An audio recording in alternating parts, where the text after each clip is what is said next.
ولا تصعر خدك للناس ولا تمشي في الارض مرحا، اور اپنے گال کھلا کر نہ رکھو. یہ عام طور پہ ترجمہ کر دیا جاتا ہے کہ غرور کی کیفیت جب ہوتی ہے تو انسان جو ہے وہ کشادہ پیشانی سے لوگوں سے نہیں ملتا، سیدھا بات نہیں کرتا، بڑا ذرا سا گردن میں خم. سعر اصل میں کہتے ہی ہے، اونٹ کو ایک بیماری ہوتی ہے جس سے اس کی گردن ٹیڑھی ہو جاتی ہے، یہ سعر ہے.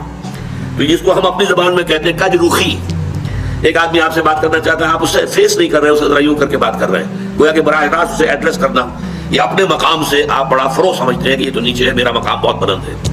اسی طرح یہ جو کج کلاہی ہوتی ہے، کلاہ جو ہے وہ ذرا ٹیڑھا ہو، ٹوپی جو ہے وہ ٹیڑھی ہو سب کے اوپر، تو یہ کج رخی اور کج کلاہی یہ تمام چیزیں جو ہیں یہ ولا تصعر خدک للناس. جب کسی انسان کو خیر کی توفیق مل جاتی ہے، بھلائی کی توفیق مل جاتی ہے، جب وہ فطرت کے راستے پر چل رہا ہے اور نیکی کے راستے پر چل رہا ہے، تو اب سب سے بڑا خطرہ جو اسے لاحق ہو جاتا ہے